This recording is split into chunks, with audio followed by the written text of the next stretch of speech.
Hey guys, welcome to our YouTube channel. അപ്പോൾ ഇന്ന് നമ്മൾ സംസാരിക്കാൻ പോകുന്നത് കെമിസ്ട്രി എക്സാം എങ്ങനെ ഉണ്ടായിരുന്നെന്നാണ്.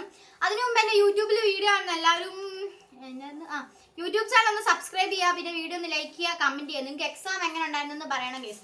പിന്നെ എനിക്കൊരു കാര്യം പറയാമെന്ന് വെച്ച് കഴിഞ്ഞാൽ എനിക്ക് വ്യൂസ് കിട്ടുന്നുണ്ട് വീഡിയോയിൽ, പക്ഷെ ആരും അങ്ങോട്ട് സബ്സ്ക്രൈബ് ചെയ്യുന്നില്ല. എൻ്റെ ആഗ്രഹം എന്ന് പറഞ്ഞു കഴിഞ്ഞാൽ ഒരു വലിയ യൂട്യൂബർ ആകണമെന്നാണ് ഗൈസ്. എനിക്ക് ഉറപ്പൊന്നുമില്ല, ഞാൻ പഠിച്ച് പച്ച പിടിക്കുന്നു. സോ അങ്ങനെയെങ്കിലും ഒന്ന് ആകട്ടെ. അപ്പോൾ നിങ്ങളൊന്ന് സബ്സ്ക്രൈബ് ചെയ്യുക, ലൈക്ക് ചെയ്യുകയൊക്കെ വേണം കേട്ടോ. ഇനിയിപ്പോൾ നമുക്ക് ക്വസ്റ്റ്യൻ പേപ്പറിലേക്ക് നേരെ പോകുന്നതിന് മുമ്പ് ഒരു കാര്യം കൂടി പറയാം. ഞാൻ കെമിസ്ട്രിയിൽ എന്നെ ബിലോ ആവറേജിനും താഴെ എന്തെങ്കിലും സാധനം ഉണ്ടെങ്കിൽ അതാണ് കേസ്. എനിക്ക് മോഡലിന് കിട്ടിയത് 8 മാർക്കായിരുന്നു. പക്ഷെ എനിക്ക് ഇന്നത്തെ എക്സാമിന് ഉറപ്പിച്ച് പറയാം എനിക്ക് പകുതിയിലും കൂടുതലും നല്ല മാർക്ക് കിട്ടുമെന്ന് ഉറപ്പിച്ച് പറയാം. കാരണം എനിക്ക് കെമിസ്ട്രി എന്ന് പറഞ്ഞു കഴിഞ്ഞാൽ ഒട്ടും പഠിക്കാൻ ഇൻട്രസ്റ്റും ഇല്ല. എനിക്ക് പഠിച്ചു കഴിഞ്ഞാൽ ഒട്ടും തലയിൽ ഇരിക്കാത്ത വിഷയമാണ്. പക്ഷെ ഞാൻ ഈ ഹാർഡ് വർക്ക് കിട്ടും. പക്ഷെ ഞാൻ ഇന്നലെ ഒരു ദിവസം ഇന്നലെ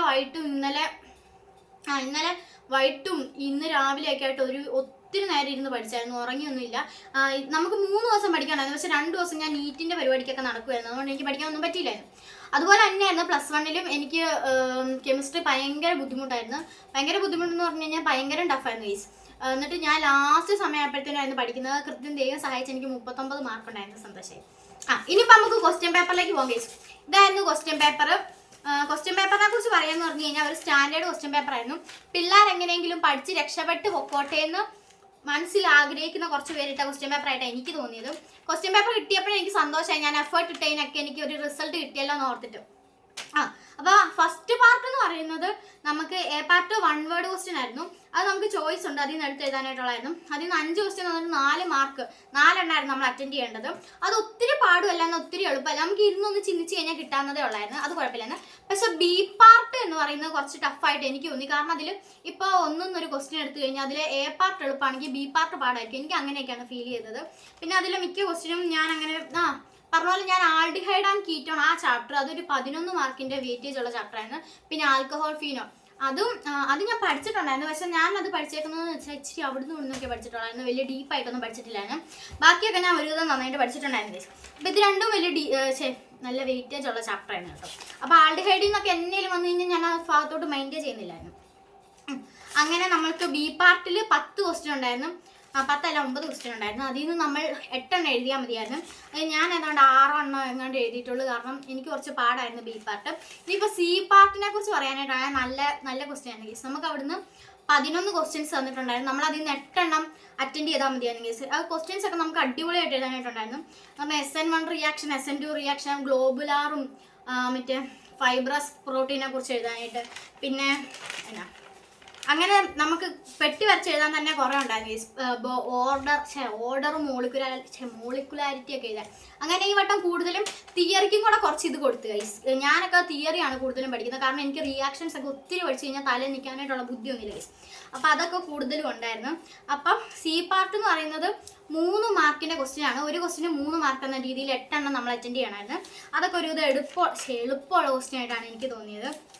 പിന്നെ അതിൽ 24ാമത്തെ ഒരു ക്വസ്റ്റ്യൻ ഉണ്ടായിരുന്നു. ഒരു ടേബിൾ തന്നിട്ട് കാണത്തില്ലല്ലേ, ഒരു ടേബിൾ തന്നിട്ട് നമുക്ക് എഴുതാനായിട്ടായിരുന്നു. അത് ആൽഡിഹൈഡ് ആൻഡ് കീറ്റോൺ ആണ്. ഞാൻ അങ്ങോട്ട് തിരിഞ്ഞു പോലും നോക്കിയിട്ടില്ല.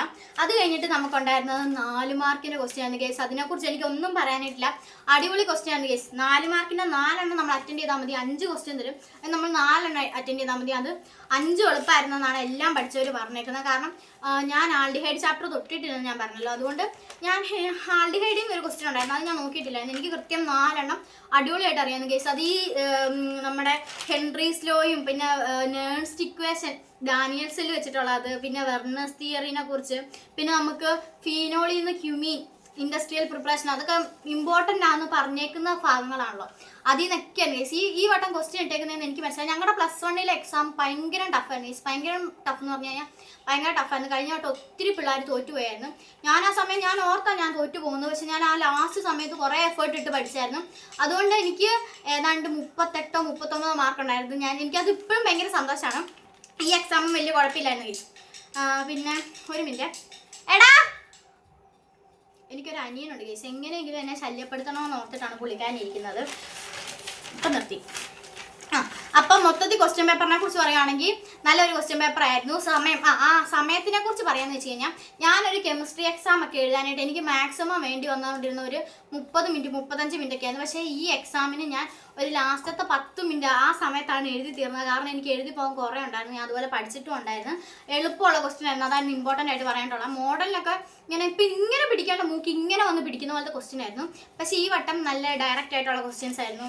ഒരുവിധം സ്റ്റാൻഡേർഡ് ഉള്ള ക്വസ്റ്റ്യൻസ് ആയിരുന്നു. ഇമ്പോർട്ടൻ്റ് ആയിട്ടുള്ള കാര്യങ്ങളൊക്കെ ചോദിച്ചു. അതിനൊക്കെ കുറേ നന്ദിയുണ്ട്. അല്ലാത്തപ്പോൾ നമ്മൾ ഇമ്പോർട്ടൻ്റ് ആയിട്ട് പറഞ്ഞേക്കുന്ന ഒന്നും ചോദിക്കുകയല്ലായിരുന്നു കേസ്. എന്നൊക്കെ പറഞ്ഞാലും നല്ലൊരു ക്വസ്റ്റ്യൻ പേപ്പർ ആയിരുന്നു.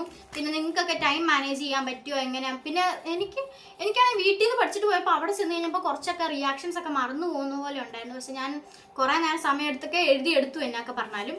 അപ്പം മൊത്തത്തിൽ പറയുകയാണെങ്കിൽ നല്ലൊരു എക്സാം ആയിരുന്നു. നിങ്ങൾക്ക് എക്സാം എങ്ങനെ ഉണ്ടായിരുന്നു എന്ന് കമൻറ്റ് ചെയ്യണം. പിന്നെ വീഡിയോ ഒന്ന് ലൈക്ക് ചെയ്യണം. പിന്നെ ഞാൻ പറഞ്ഞ കാര്യം സബ്സ്ക്രൈബ് ചെയ്യണം. ലോക പ്രശസ്ത യൂട്യൂബർ അതാകാനായിട്ടുള്ളതാണ്. ഇനി നമുക്ക് നാളത്തെ ലാംഗ്വേജ് ആണ് വരുന്നത്. English Hindi or Malayalam. അപ്പം അതിനെല്ലാവരും പ്രിപ്പയർ ചെയ്യുക. പിന്നെ എക്സാമിന് നിങ്ങൾ എന്താണോ ഈ റിയാക്ഷനൊക്കെ പഠിക്കുമ്പോഴത്തേന് എങ്ങനെ ഓർത്തിരിക്കുന്നതെന്നൊക്കെ ഒന്ന് കമൻറ്റ് ബോക്സിൽ ടൈപ്പ് ചെയ്തിട്ടേക്കണം. കാരണം എനിക്കിനി അത് ആവശ്യമില്ല. ഇനി ആർക്കെങ്കിലും ഒക്കെ ആവശ്യം ഉണ്ടെങ്കിലും. അപ്പോൾ ഇത്രയുള്ള ഗൈസ്, ബൈ. ഞാൻ പറഞ്ഞ കാര്യം സബ്സ്ക്രൈബ് ചെയ്യുക. ഇനിയിപ്പോൾ എല്ലാ എക്സാമിനും വേണ്ടി അങ്ങോട്ട് പഠിക്കുക. ഇരുന്നിട്ട് എല്ലാവർക്കും ഓൾ ദി ബെസ്റ്റ് ഇനി വരുന്ന എക്സാമിനൊക്കെ. അപ്പോൾ ബൈ ഗൈസ്.